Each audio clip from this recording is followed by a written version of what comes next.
Shalom, Shalom. berjumpa kembali bersama kami The Same Ministry. Kami adalah para awam yang senang melancar kitab melalui pelajaran Sekolah Sabat.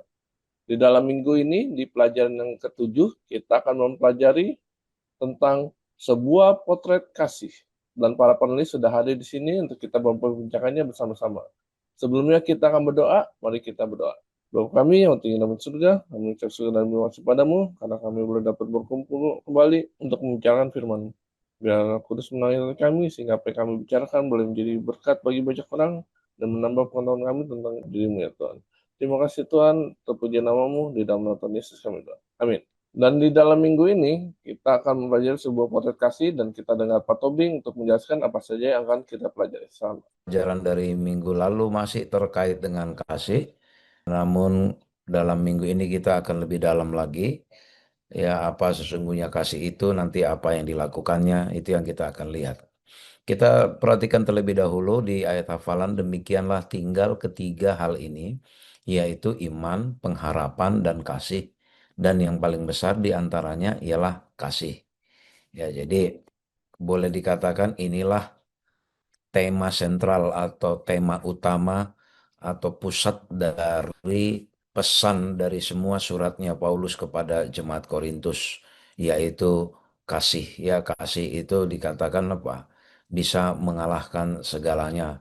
Ya, kalau dalam bahasa Yunani berasal dari kata agapau, ya, agapau, dan ini ditulis lebih dari 135 kali ya di dalam surat-suratnya Paulus, ya, di semua surat dia di Perjanjian Baru. Nah, kalau minggu lalu kita mempelajari bahwa tanpa kasih, ya, walaupun kita misalnya memiliki karunia-karunia bermacam-macam, tapi kalau tidak ada kasih, karunia rohani itu semua tidak ada gunanya. Ya, nah sekarang minggu ini kita mau lebih jauh lagi, ya, lebih dalam lagi gambaran kasih yang lebih detail, yang mengagumkan itu seperti apa. Dan perlu kita ketahui bahwa kasih itu bukan sekedar ekspresi emosi yang sesaat, ya, tapi ini memang sebuah pilihan sikap, ya, sebuah pilihan sikap, sebuah komitmen, ya, yang diungkapkan di dalam kehidupan kita yang nyata. Ya, bagaimana realnya orang yang disebut memiliki kasih. Ya, bagaimana nanti dalam perbuatannya, bagaimana nanti dalam perkataannya. Itulah nanti yang akan kita pelajari di dalam satu minggu ini. Demikian Pak Simon dan pemirsa The Safe Ministry. Terima kasih Pak Tobing untuk penjelasannya. Dan kita akan melanjutkan pelajaran kita ke topik di hari Senin dengan judul sifat esensial kasih. Dan dikatakan di sini kasih itu harus dipenuhi dengan roh sehingga kasih itu menjadi kasih yang murni gitu. Dan kita dengar penjelasan tentang hal ini dari Pak Tobing. Baik, jadi di dalam 1 Korintus 13 kita menemukan detail, ya, apa aja kasih itu. Nah, filosofi awal yang kita harus pahami yaitu seperti yang tertulis di dalam 1 Korintus 13 ayat 1 sampai 3. Kita selidikin di 3 ayat pertama ini dulu, yaitu dikatakan apa? Sekalipun aku dapat berkata-kata dengan semua bahasa manusia dan bahasa malaikat. Jadi kalaupun kita punya kemampuan atau karunia, ya, karunia berbahasa. Lah, tapi kalau dibilang, jika aku tidak mempunyai kasih, ini dikatakan sama saja, ini kayak gong yang berkumandang dan yang canang yang bergerincing. Lalu, sekalipun aku mempunyai karunia untuk bernubuat, bahkan minggu lalu kita udah bahas bahwa dari sekian banyak karunia rohani itu, usahakan dikatakan apa? Terutama kita memiliki karunia nubuat, yaitu menafsirkan, ya, menafsirkan isi Alkitab. Tapi dikatakan, biarpun kita punya banyak karunia nubuat, ya, bisa mengetahui segala rahasia dan katanya menurut pengetahuan, bahkan sampai iman, hal yang paling esensial pun dikatakan, kalau kita punya iman pun bisa mindahin gunung. Kalau aku tidak punya kasih, itu tidak berguna, ya, tidak berguna. Lalu dikatakan lagi, kalaupun aku punya harta, aku bagi-bagi ke orang banyak. Bahkan jangankan harta tubuhku ini pun kuserahkan untuk dibakar. Tapi kalau bukan dilandasi kasih, dikatakan itu tetap tidak ada faedahnya. Ya, itulah sifat, ya, sifat esensialnya kasih itu ya. Jadi semua itu, ya, semua hal-hal yang perbuatan baik, pengetahuan yang baik yang kita lihat, kalau tidak didorong oleh kasih, itu semua tidak ada gunanya. Mau bisa bahasa roh, mau bisa bernubuat, mau dermawan ke orang, kalau tidak didorong oleh kasih, itu semua tidak ada guna. Ya, jadi ini ini sifat esensial yang paling esensi dari kasih itu ya, itu semua ya. Jadi semua harus dilandasi apa? Dilandasi kasih. Kalau tidak dilandasi kasih itu tidak ada guna. Oh, itu bisa saja kalau kalau misalnya katakanlah saya murah hati ke orang lain, tapi kalau tidak dilandasi kasih, itu bisa saja karena saya mau cari pujian ke orang lain. Nah, itu ya. Jadi, dan dikatakan lagi kasih tidak dapat direduksi atau dikurangi kadarnya menjadi sekedar apa? Afeksi, sekedar perasaan. Kasih itu bukan perasaan, ya. Apalagi hanya dianggap tindakan amal, kebajikan atau kebaikan hati. Tapi apa? Benar-benar merepresentasikan, menggambarkan, ya, menggambarkan tingkat yang lebih kecil atau lebih besar. Kasih itu apa? Anugerah khusus yang dianugerahkan kepada kita oleh Roh. Jadi kalau minggu lalu, ya, bahkan iman itu pun karunia Roh, sekarang dipertegas bahwa kasih yang di sini ini, yang dimaksud di agapao ini, bukan kasih yang sifatnya eros, ya, bahkan bukan yang filia, ya. Kalau oh, tapi ini agapau lebih lebih mendasar lagi. Kenapa dikatakan ini karunia, anugerah khusus yang dianugerahkan? Karena sejatinya kasih agapau atau kasih agape itu, karena sejatinya itu menggambarkan kasih Allah. Maka, ya, maka kita perlu mewarisi sifat kasih Allah itu, sifat kasih agapau itu, yang bukan hanya sekedar perasaan, tapi ini apa? Menjadi komitmen total, ya, dari tindakan, dari perasaan dan pikiran kita. Itu makanya disebut kasih itu bahkan adalah anugerah khusus yang dianugerahkan oleh Roh, karena itu sejatinya adalah menggambarkan siapa? Menggambarkan Allah sendiri. Nah, dikatakan itulah kenapa agape itu atau agapau itu menjadi esensial sekali dan sangat diperlukan. Karena itu menggambarkan apa? Keteladanan Kristus. Jadi kalau bicara agapau itu murninya ada di kayu salib, ya. Murninya ada di kayu salib. Jadi sangat mendalam sekali kita ketika kita bicara kasih. Jadi kasih yang dibahas di 1 Korintus ini bukan hanya apa ya, bukan ekspresi sesaat, ya, ketika ada orang yang minta bantuan lalu kita iba, itu bukan ekspresi sesaat seperti itu. Tapi lebih dalam dari itu adalah apa? Ini memang komitmen, ya. Ini menjadi apa ya? Menjadi karakter kita, ya. Menjadi karakter kita, dan itu hanya mungkin kalau kita meminta itu ke Tuhan. Karena itu dikatakan apa? Anugerah khusus dari apa? Dari Roh Allah. Nah, kita diperingatkan, ya, diperingatkan oleh Yesus di Matius 24 ayat 12.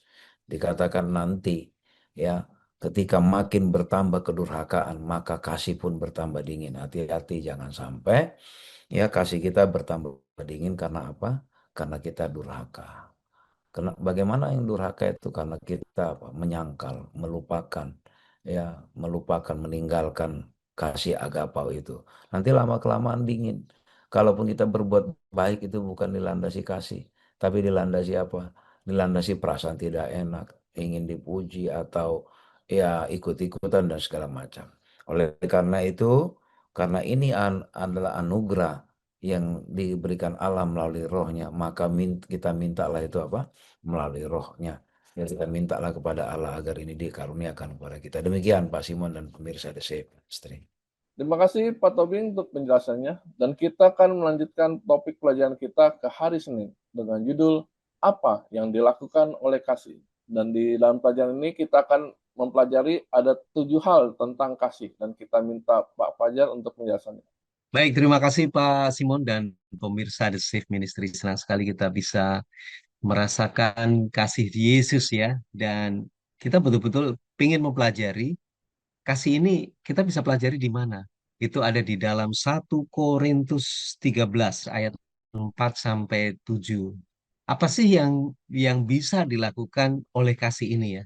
Sekali lagi, Paulus itu menunjukkan apa itu kasih dan apa yang bukan atau apa yang dilakukan kasih dan yang tidak dilakukan kasih. Bahkan perilaku-perilaku kasih itu seperti apa sih? Nah, ini yang kita pelajari. Benar yang dikatakan oleh Pak Simon, ada 7 hal ya, ada 7 hal yang dilakukan oleh kasih. Kita mungkin pemirsa bisa melihat di dalam 1 Korintus 13 ayat yang keempat sampai yang ketujuh ya. Saya coba mungkin memberikan spill sedikit, yaitu di Korintus 13 ayat yang keempat. Kasih itu sabar, kasih itu murah hati, ia tidak cemburu, ia tidak memegahkan diri dan tidak sombong. Apa yang dimaksudkan dengan kesabaran ini ya? Menunjukkan kesabaran berarti satu sifat yang menunjukkan meskipun dia di tengah-tengah keadaan yang menantang, dia masih memiliki satu roh yang penuh dengan kesabaran, yang menyoroti kemampuan dia untuk bersabar satu dengan yang lain. Bahkan kadang-kadang ya, kita kan penuh tantangan ya, menunggu seseorang, kemudian menahan amarah, kita mesti sabar, sabar gitu ya. Jadi menunjukkan kasih yang penuh dengan kesabaran itu menahan sesuatu ya, menahan sesuatu supaya tidak emosi ya di dalam diri kita itu. Bahkan menanti ya, seperti halnya dengan menantikan Tuhan Yesus Pak Simon ya.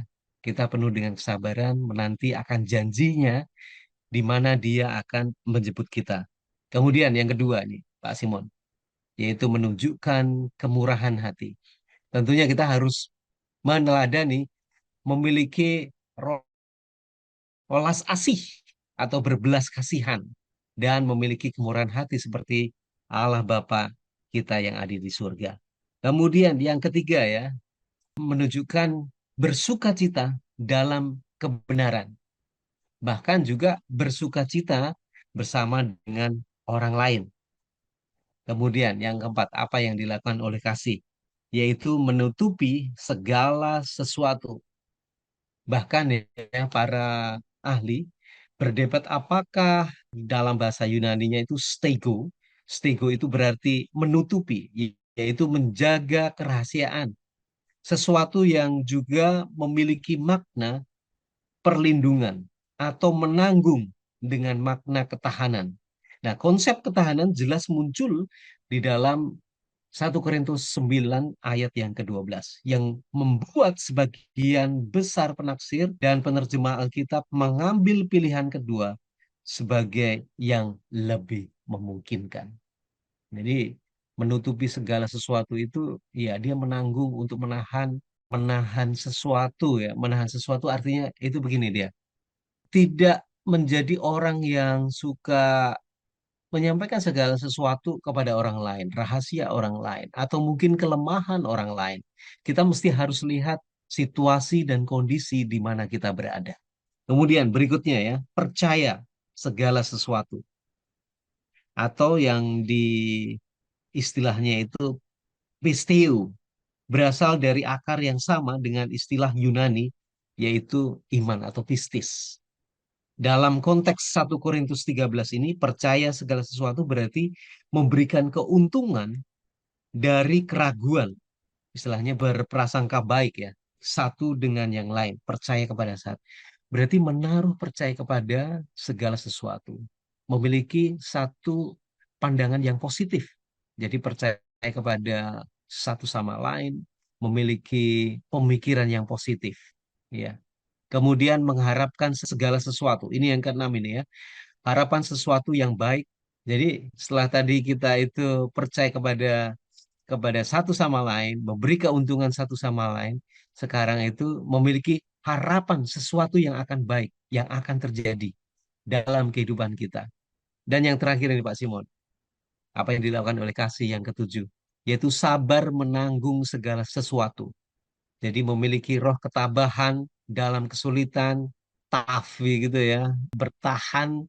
Mungkin banyak masalah-masalah di antara kita. Mungkin harus menanggung segala sesuatu. Tapi ini kita itu sabar ya, bertahan gitu ya, tetap percaya bahwa ada sesuatu yang baik yang akan segera datang. Nah, apa sih pelajaran yang bisa kita ambil dari sini, Pak Simon? Sekali lagi ya, kalau kita belajar dari kasih ini, biarlah sifat-sifat tadi ya, roh kesabaran, kemurahan hati, bersukacita dalam kebenaran, menutupi segala sesuatu, percaya segala sesuatu, memiliki pengharapan segala sesuatu, sabar menanggung segala sesuatu, itu tuh berada di dalam diri kita. Pemirsa dimanapun berada, kita memiliki satu kasih. Ini kan sebetulnya ciri-ciri bagi umat-umat yang mengaku Kristen memiliki kasih satu sama lain. Ya, demikian Pak Simon dan pemirsa The Save Ministry. Terima kasih Pak Fajar untuk penjelasannya. Dan kita akan melanjutkan topik pelajaran kita ke hari Selasa dengan judul apa yang tidak dilakukan oleh kasih. Dan di dalam pelajaran hari ini kita akan pelajari 8 hal tentang apa yang kita tidak lakukan. Kita dengar penjelasan yang lebih lanjut dari Pak. Baik, pemirsa The Save Ministry, kalau tadi Saudara Fajar sudah menjelaskan ada 7 hal apa saja yang dilakukan kasih dalam bahasa atau dalam kalimat yang positif. Sekarang ini disampaikan dalam kalimat yang negatif dalam artian diawali dengan kata tidak. Apa saja yang tidak dilakukan kasih? Ya, kita masih tetap fokus di 1 Korintus 13 ayat 4 sampai 7. Pertama, tidak iri hati. Ya, tidak zelo. Ya, tidak iri hati. Ya, jadi tidak mencemburui, ya, tidak mencemburui apa yang dimiliki oleh orang lain. Ya, terutama ya, ini kan konteksnya masih bersambung dari karunia-karunia roh oleh orang lain. Ya, ketika ada orang lain memiliki karunia rohani yang mungkin berbeda dari kita, ya, walaupun mungkin pengaruhnya dibanding yang kita miliki, misalnya ya minggu lalu kita sudah belajar bahwa mau karunia rohani yang kecil pun itu tidak boleh dianggap enteng. Kita tidak perlu menginginkan itu, ya. Tidak perlu kita akhirnya membuat perpecahan hanya gara-gara kita tidak senang dengan karunia rohaninya orang lain. Lalu yang kedua, tidak memegahkan diri, ya, tidak memegahkan diri. Dalam arti di sini memegahkan diri di sini tidak mau mencari apa? Mencari validasi kalau sekarang gitu ya, maunya apa-apa mencari validasi, pengakuan dari orang lain. Baru tidak sombong, ya. Sombong di sini dikaitkan dengan pengetahuan yang kita miliki. Ya, kalaupun kita punya pengetahuan banyak, ya, dikatakan kalau kita memiliki kasih kita nggak akan sombong. Kenapa Paulus mengatakan seperti ini? Ya, jangan lupa karakteristik jemaat Korintus, ya, mereka banyak adalah gabungan dari beberapa orang-orang pintar di sana, ya. Jadi banyak orang yang berpengetahuan, ya, yang memiliki filosofi-filosofi yang hebat, terutama filosofinya Yunani, gitu ya. Tapi dikatakan kalau orang punya kasih itu ndak akan sombong, ya, tidak merasa dirinya paling penting, baru tidak akan melakukan apa yang tidak sopan, ya, tidak tidak akan melakukan yang tidak sopan dalam konteks misalnya apa? Katakanlah kita merasa yang lebih kuat, ya, secara rohani, tidak akan membuli orang yang lebih lemah, gitu ya. Kita tidak akan menunjukkan atau mempermalukan kesalahan orang lain, gitu ya. Kita tidak senang dengan dosa, kita tidak setuju dengan kesalahan dan dosa. Tapi kita, kalau orang memiliki kasih, tidak ada sedikit pun keinginan untuk mempermalukan orangnya, ya. Namun dengan lemah lembut, ya, kalau kita memiliki kasih, yang kita ingin perbaiki adalah agar orang itu terpisah dari apa? Dari perbuatan yang tidak baiknya. Lalu yang kelima, tidak mencari keuntungan diri sendiri, ya. Ya, jadi kalau di pelajaran-pelajaran sebelumnya dikatakan Paulus menekankan bahkan kalau bisa apa? Kalau bisa dahulukanlah haknya orang lain. Jangan cari hakmu sendiri saja gitu ya. Jadi apalagi nih cari keuntungan diri sendiri. Sedangkan yang sudah hak kita pun Paulus bilang kalau bisa dahulukan hak orang lain. Ya, apalagi ini jangan lagi kita sudah dapat hak kita, kadang kita cari lagi keuntungan untuk diri kita sendiri tanpa peduli haknya orang lain atau keuntungan untuk orang lain. Baru yang keenam, tidak pemarah, ya. Tidak pemarah ini menunjukkan apa? Menunjukkan ekspresi batin yang gampang sekali tersulut, ya. Yang gampang sekali tersulut dengan hal-hal yang tidak sesuai dengan keinginannya. Lalu kasih itu juga tidak menyimpan kesalahan orang lain, ya. Tidak menyimpan di sini dikaitkan dengan dikatakan makna akuntansi. Apa itu akuntansi? Tidak mencatatkan, ya, tidak memposting, menjurnalkan, tidak mencatatkan itu. Ya, jadi ada pemasukan tapi tidak dicatatkan ya itu ya. Jadi ada kesalahan orang yang masuk di dalam pikiran kita tapi itu tidak dicatatkan. Ya, jadi itu artinya apa? Ya tidak diperhitungkan, sudah dianggap nol. Ya langsung dianggap nol, depresiasi langsung nol gitu ya. Jadi inilah artinya kalau tidak menyimpan kesalahan artinya mengampuni, ya sama seperti yang Yesus katakan di dalam Matius 5 itu ya, bahkan musuh pun kita ampuni. Lalu ditutup di Matius 5 ayat 48, karena itu haruslah kamu juga sempurna sama seperti Bapamu di surga juga adalah sempurna. Kesempurnaan ini masuk di sini apa? Kesempurnaan ketika kita mampu mengampuni, tidak menyimpan kesalahan orang lain. Kenapa dikatakan sempurna? Karena Yesus juga, karena Allah juga, dia Allah yang sempurna. Kenapa dikatakan sempurna? Karena bukan karena yang kita yang minta ampun duluan, baru Allah mau berkorban. Tapi kita tidak minta ampun, sama seperti nenek moyang kita. Kita ketika mereka berdosa, mereka tidak datang ke Tuhan mengaku dosa, tapi Allah yang cari. Lalu yang terakhir adalah kasih tidak bersuka cita karena ketidakadilan. Tidak senang ya kalau orang yang memiliki kasih itu nggak senang melihat ada orang lain yang diperlakukan tidak adil.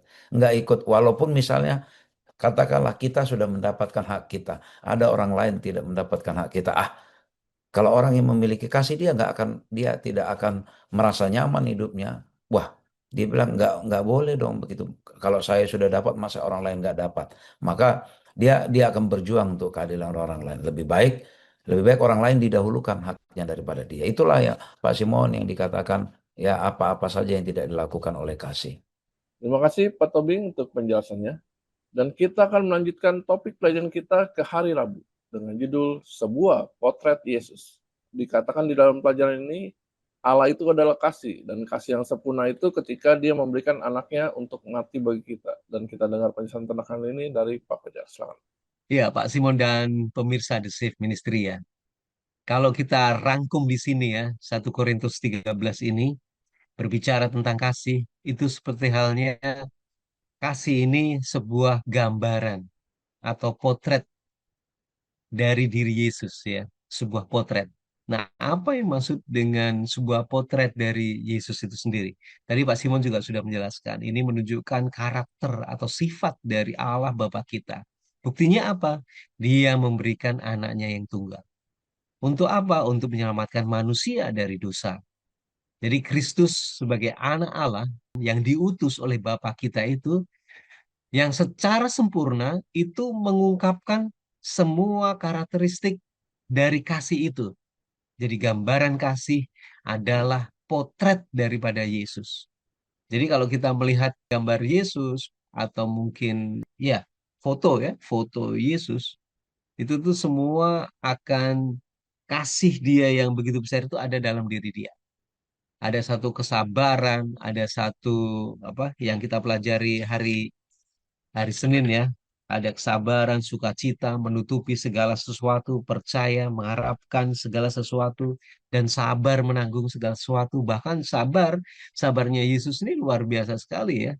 Meskipun dia harus menderita di atas kayu salib, dengan sabar bahkan dia mendoakan orang-orang yang menganiaya dia. Ini merupakan karakteristik atau sifat daripada Yesus. Yesus itu murah hati. Dia sangat baik. Yesus bersuka cita dalam kebenaran. Yesus bersuka cita mengikuti kehendak Allah Bapa yang ada di surga. Bagaimana dia menyampaikan kebenaran ini? bahwa Allah Bapa yang di surga itu menginginkan semuanya itu sempurna ya. Adalah kamu itu sempurna seperti halnya Bapa kita yang ada di surga ya, seperti halnya Bapa kita yang di surga. Kemudian Yesus itu menanggung segala sesuatu. Iya, pasti begini Pak Simon ya. Apa yang dimaksud dengan menanggung segala sesuatu? Ya, dia dia memang misi dia itu diutus oleh Allah Bapa yang di surga untuk menebus manusia dari dosa. Dia harus menanggung segala sesuatu, artinya dosa manusia ini, Pak Simon. Kemudian dia menanggung penderitaan yang harus dialami dia, supaya misi dia berhasil pada waktu dia dengan rela untuk menyerahkan nyawanya di atas kayu salib, ya. Ini demi demi tuntutan ini ya, kuasa kegelapan ya. Jadi Pak Simon, bagaimana kita bisa melihat bagaimana kasih Yesus Kristus itu menanggung segala sesuatu di balok kayu salib ini, menunjukkan bahwa kasihnya yang luar biasa. Kemudian berikutnya, Yesus percaya segala sesuatu sebagaimana seseorang misalnya menjadi sembuh ya melalui kuasanya. Kita teringat akan seseorang yang sudah mengalami pendarahan selama 12 tahun. Ketika dia menjamah jubah daripada Yesus, ada satu kuasa yang keluar dari dalam dari dalam diri Yesus itu, dan itu yang menyembuhkan ya. Iman perempuan tadi itu ya yang menyembuhkan. Jika aku menyentuh saja badannya, maka aku akan sembuh. Ini Yesus percaya bahwa iman dari ibu tadi ini sangat luar biasa. Dan yang terjadi adalah ada satu kuasa yang bisa menyembuhkan sakit dari perempuan yang mengalami pendarahan selama 12 tahun ini. Apa sih pelajaran yang bisa kita lihat ini? Kalau kita berbicara tentang kasih, itu tidak lepas daripada potret Yesus ini, Pak Simon. Kalaupun kita lihat bahwa Yesus penuh dengan sukacita, melayani kita satu sama lain, memiliki kemurahan hati, panjang sabar. Tentunya kita juga menjadi panutan bagi kita untuk tetap panjang sabar, murah hati, bersukacita, percaya akan segala sesuatu. Demikian, Pak Simon dan pemirsa The Safe Ministry. Terima kasih Pak Fajar untuk penjelasannya. Dan kita akan melanjutkan Ya, topik perayaan kita ke hari Kamis. Iman, pengharapan, dan kasih. Dan kita tahu bahwa setelah Yesus mati dan bangkit, kita mempunyai ini. Dan kita dengar penjelasan tentang ini dari Pak Fajar Suara. baik Pak Simon dan pemirsa The Safe Ministry ya. Sekarang kita belajar tentang iman, pengharapan, dan kasih. Apa yang dimaksud di sini ya? Mari kita coba baca dalam ayat 1 Korintus 13 ayat yang ke-8 ya. Kasih tidak berkesudahan, perbuatan akan berakhir, bahasa roh akan berhenti, pengetahuan akan lenyap. Apa yang dimaksud ini ya? Kasih yang tidak berkesudahan, bahasa roh akan berhenti, pengetahuan akan lenyap. Nah, kalau kita lihat bahwa sebetulnya Yesus itu sudah sepantasnya ya menjadi teladan bagi kita dengan segala kasihnya yang tidak kita ragukan lagi ya. Ada sesuatu jika hilang kata tidak dari dalam delapan negatif kasih, inilah yang menjadi satu ciri khas daripada jemaat Korintus sendiri ya. Dan kita tahu bahwa jemaat Korintus itu mirip juga dengan jemaat-jemaat pada saat ini ya. Mereka memiliki satu sifat atau perilaku yang tidak memiliki satu kasih. Jadi betul-betul ciri negatif kasih ini itu ada di dalam jemaat Korintus. Mari coba kita akan lihat ya. Ada perilaku yang di dalam lingkungan gereja mereka ya, yaitu iri hati, kemudian memegahkan diri, kemudian sombong, tidak sopan, mencari keuntungan diri sendiri, mudah tersinggung, dan mencari-cari kesalahan orang lain. Nah, ini kan mirip sekali ya dengan jemaat yang terjadi pada saat ini ya, di dalam lingkungan gereja ya, penuh dengan kedengkian, mencari keuntungan sendiri, mudah tersinggung, dan mencoba untuk mencari kesalahan-kesalahan orang lain. Ini mirip sekali nih. Nah, tentunya bagi kita adalah Jemaat Korintus ini atau kita saat ini harus belajar bagaimana sih mempraktekkan kasih yang sejati. Ya, bagaimana mempraktikkan kasih yang sejati. Suatu hari nanti ya nubuatan itu tidak akan diperlukan lagi. Karunia-karunia roh akan berhenti karena telah tercapai pemenuhannya. Akan tetapi Pak Simon, kasih tidak akan pernah berkesudahan. Jadi bagaimana iman, pengharapan, ya, dan yang paling besar adalah kasih. Mari kita coba baca dalam 1 Korintus 13 ayat 13. Jadi 13 ke 13 ya. Demikianlah tinggal ketiga hal ini, yaitu iman, pengharapan, dan kasih. Dan yang paling besar di antaranya ialah kasih. Ketika Kristus itu datang kembali, iman akan digantikan oleh penglihatan. Dan apa yang kita harapkan yaitu menjadi kenyataan, dan kasih akan tinggal kekal selama-lamanya sebagai lambang maupun karakter sifat daripada Allah Bapa kita sendiri. Ketiga kebajikan iman, pengharapan, dan kasih, namun kasih itu adalah yang paling besar Pak Simon ya, karena ini adalah sifat daripada Allah Bapa kita sendiri. Jadi apa sih pelajaran yang bisa kita ambil dari sini? Boleh kita memiliki satu iman, boleh kita memiliki pengharapan, tapi apabila kita tidak memiliki kasih, itu sama halnya ya, menjadi tidak ada tidak ada nilainya. Jadi iman dan pengharapan memang itu mesti harus ada berada di dalam diri kita. Bahkan kasih itu, yang mana kasih itu adalah sifat kekal daripada Tuhan Yesus. Kalau kalau memang itu menjadi satu teladan bagi kita, kita mesti harus memiliki kasih yang sama seperti halnya dengan kasih Allah Bapa kita.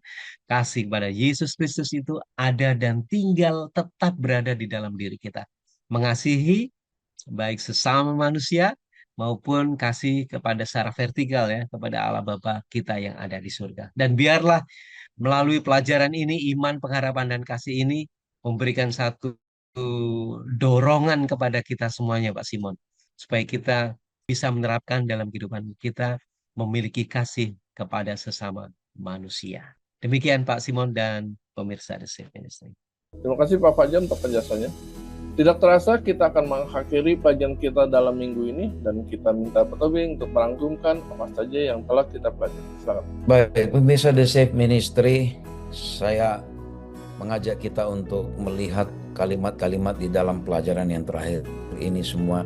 Ini kalimat-kalimat yang sangat bagus. Jadi dikatakan, mau setinggi apapun pekerjaan kita, setinggi apapun jabatan kita, kalau hati kita tidak dipenuhi kasih Allah dan kasih kepada sesama, dikatakan kita bukan murid Kristus. Kalaupun kita ada di gereja, ya, kalaupun kita ada di gereja, kita punya jabatan tinggi, punya pengaruh besar, kalau kita tidak dipenuhi kasih kepada Allah dan kepada sesama manusia, itu tidak ada gunanya dan kita bukan murid Kristus. Kalaupun kita mengaku memiliki iman yang besar, ya, bahkan kita bisa melakukan tanda-tanda ajaib, tapi kalau kita tidak punya kasih, maka iman tadi menjadi sia-sia.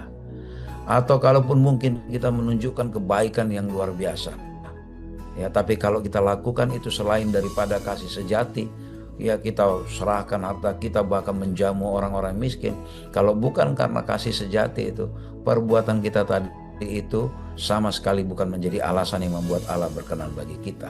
Bahkan kalaupun kita mati syahid, ya, kalau tidak digerakkan oleh kasih, ya, itu tidak dianggap oleh Allah, ya, bahkan itu hanya merupakan satu kemunafikan. Pemirsa The Safe Ministry, kita sudah memiliki kebenaran ini, kita sudah mendengarkan banyak khotbah, banyak pelajaran, ya, banyak pengetahuan, tapi yang paling dibutuhkan bagi kita adalah apa?